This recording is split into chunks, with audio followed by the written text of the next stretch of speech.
آپ نے مہر گڑھ کا نام سن رکھا ہوگا، موئنجو دڑو کا، ہڑپا کا اور ٹیکسلا کا۔ یہ ہمارے خطے کی قدیم ترین شہر ہے۔ وادی سندھ کی یہ عظیم شہر صفحہ ہستی سے کیسے مٹے؟ 100 سال تک یہ چورن کیوں بیچا جاتا رہا کہ آرینز اور ڈراویڈینز کی لڑائی میں آرینز فتح یاب ہوئے تھے اور ڈراویڈینز کے شہر مٹ گئے۔ اگر بیرونی حملہ آوروں نے موئنجو دڑو اور ہڑپا کو تباہ نہیں کیا تھا تو پھر سوال یہ ہے کہ 1500 سے 2500 سال پہلے گندھارا کی تہذیب جو تھی اس کی تباہی کی وجوہات کیا تھی؟ السلام علیکم ناظرین، میں ہوں سجاد اظہر، راول راج کے پلیٹ فارم سے آپ کی خدمت میں حاضر ہوں۔ آج ہم بات کریں گے وادی سندھ کی تہذیب کی تباہی کے بارے میں اور ان اسباب کو جاننے کی کوشش کریں گے کہ یہ اپنے وقت کی عظیم تہذیب کیسے صفحہ ہستی سے مٹ گئی، کیونکہ اس سوال کے جواب کا جاننا اس لیے بھی ضروری ہے کیونکہ اس میں ہمارے لیے خطرے کے بہت سے الارم ہیں۔ آپ نے مہر گڑھ کا نام سن رکھا ہوگا، موئنجو دڑو کا، ہڑپا کا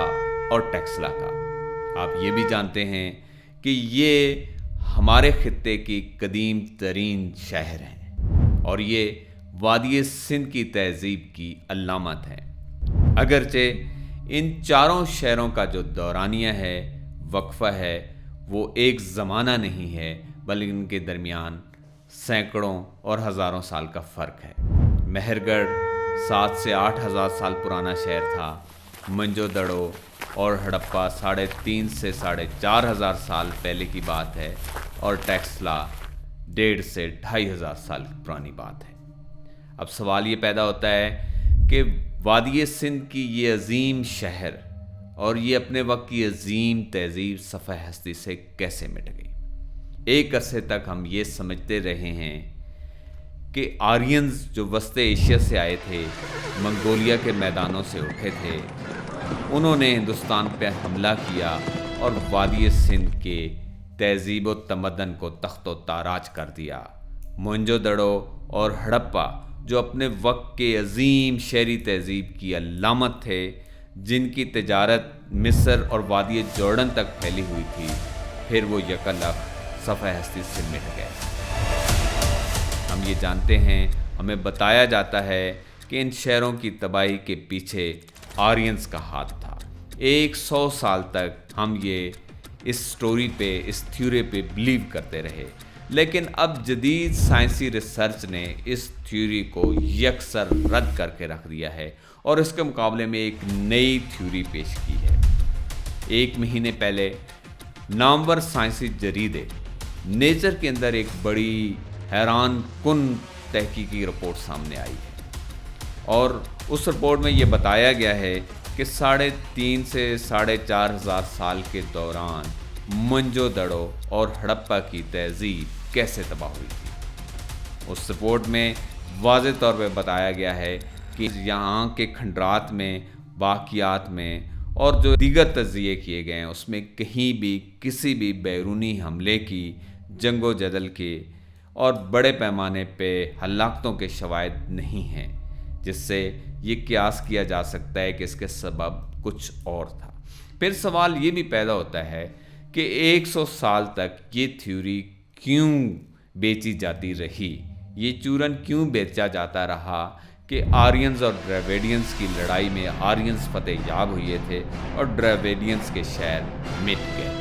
اس کے پیچھے چونکہ یہ تہذیب انگریزوں کے دور میں منظر عام پر آئی تھی، انگریز اس وقت بیرونی حملہ آور تھے، وہ یہاں پہ قابض تھے، تو انہوں نے اس تھیوری کو بیچا کہ ہندوستان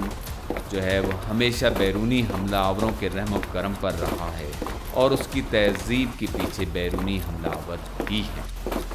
اس میں کچھ ماہرین لسانیات کی تھیوریاں بھی تھیں جنہوں نے یہ ثابت کیا تھا کہ یہ جو سنسکرت ہے، اس کے جو ماخذ ہیں وہ قدیم یورپی زبانیں ہیں، تو یہ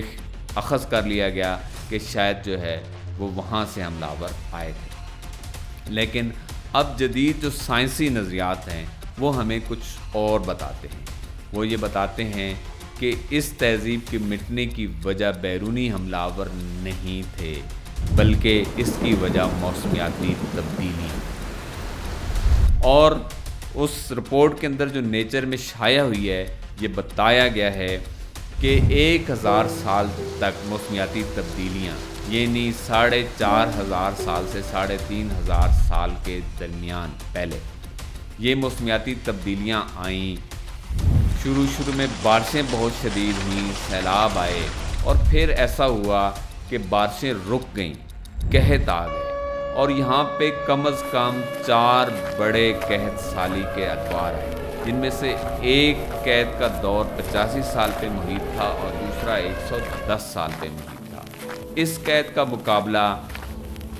जो हड़प्पा और मोहनजोदड़ो के शहरी थे वो नहीं कर सके, और वो अब जो है वो बड़े शहरों से, जो उस वक्त के शहर जो दरियाओं के किनारे पे आबाद थे, वो दरिया सूख चुके थे, तो वो पानी की तलाश में तितर बितर हो गए। आपके लिए ये बात यकीनी हैरानी की होगी कि मोहनजोदड़ो और हड़प्पा के दौर में दही कल्चर मौजूद नहीं था हिंदुस्तान में, सिर्फ शहरी कल्चर था। तो इस कैद साली ने शहरी कल्चर को बिल्कुल तबाह बर्बाद कर दिया और उसके बाद दही कल्चर को फ़रोग़ हुआ। वो कबीले जो मोहनजोदड़ो और हड़प्पा में रहते थे, वो गंगा और जमुना की वादियों में और ये शुमाली पंजाब की वादियों के अंदर जो है वो मुंतकिल होना शुरू हो गए। आज हम और हमारी जो आबाओ अजदाद हैं, वो भी शायद उसी कैद के दौरान कहीं मोहनजोदड़ो और हड़प्पा से निकल के यहाँ पे और हिंदुस्तान भर में आबाद हुए होंगे। तो अब सवाल ये पैदा होता है कि अगर बैरूनी हमला आवरों ने मोहनजोदड़ो और हड़प्पा को तबाह नहीं किया था और इसकी ज़िम्मेदारी आर्यंस पे नहीं थी, तो फिर सवाल ये है कि 1500 से 2500 साल पहले गंधारा की तहज़ीब जो थी उसकी तबाही की वजूहात क्या थी। कहा यह जाता है कि 470 ईस्वी में सफ़ेद हुन आए थे। तो सफ़ेद हुन तो बाकी मुल्कों में भी गए थे, बाकी खितों में भी गए थे, वहाँ उन्होंने उन तहज़ीबों को तबाह बर्बाद क्यों नहीं किया और सिर्फ गंधारा की तहज़ीब जो है उसकी तबाही सफ़ेद हुनों के सर पे क्यों थोपी जाती है। ये सवाल भी अहम है और इस सवाल का जवाब भी यकीनन मौसमियाती तब्दीलियों में ही देखा जा सकता है। अगर हम ये देखें कि 7000 साल पहले का मेहरगढ़, 3.5 से 4.5 साल पहले का मोहनजोदड़ो और हड़प्पा और 1500 से 2500 साल पहले की गंधारा तहज़ीब की तबाही के असबाब क्या थे, तो हमें शायद इस नतीजे पे पहुँचेंगे कि इन अजीम तहज़ीबों की तबाही की वजह मौसमियाती तब्दीलियाँ थी। और ये मौसमियाती तब्दीलियाँ कैसे आती हैं, क्योंकि अगर आज ये नज़रिया है कि इस मौसमियाती तब्दीलियों के पीछे जो है वजह साइंसी तरक्की है और वो जहरीली गैसें हैं जिनके अखराज से ज़मीन का दर्जा हरारत बढ़ रहा है, तो फिर सवाल ये है कि मोहनजोदड़ो हड़प्पा के दौर में टेक्सला और बलूचिस्तान का जो शहर है मेहरगढ़, उसके दौर में कौन सी साइंसी तरक्की थी। तो बाज़ जो साइंसी माहिरीन हैं वो ये कहते हैं कि सूरज की सतह के अंदर हर 2 से 3000 साल के अंदर ऐसी तब्दीलियाँ रूनुमा होती हैं जिस पे ज़मीन का दर्जा हरारत मुतासर होता है। ज़मीन का जब दर्जा हरारत मुतासर होता है तो उससे मूनसून का पैटर्न मुतासर होता है, और जब मूनसून का पैटर्न मुतासर होता है तो उसका जो सबसे शदीद तरीन इफ़ेक्ट है वो इंडस सिविलाइजेशन और वादी सिंध पे पड़ता है। ये वादी सिंध जो इस वक्त जहाँ पे पाकिस्तान है, हमारा मुल्क आबाद है, मैं बसता हूँ, आप बसते हैं, हम सब बसते हैं, ये तहज़ीब क्या एक बार फिर उसी साइकिल में है, उसी रिवर्स साइकिल में है और एक बार फिर सफ़े हस्ती से मिटने जा रही है। इस सवाल का जवाब जो है वो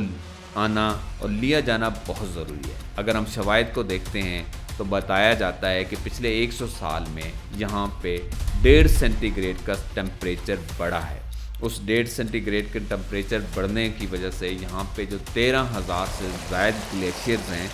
वो पिघलना शुरू हो गए। और आपको शायद ये भी नहीं पता होगा कि दरियाए सिंध जो हमारा सबसे बड़ा दरिया है,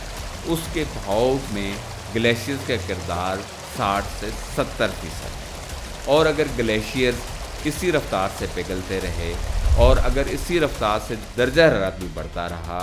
जो शायद अगले 80 सालों में 2.2 सेंटीग्रेड तक जा सकता है, तो फिर 2050 तक यहाँ हमारे ग्लेशियर्स पिघल चुके होंगे,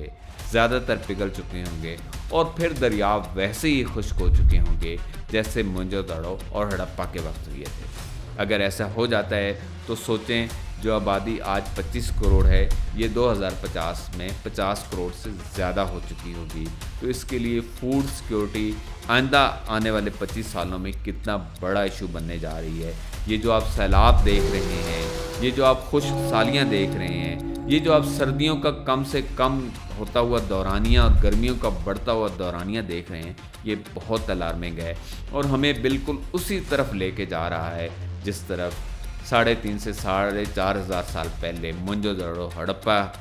जो है वो लेकर गए थे इस खित्ते को, जैसे 7,000 साल पहले मेहरगढ़ के साथ जो कुछ हुआ था, जैसे 1.5 से 2,500 साल पहले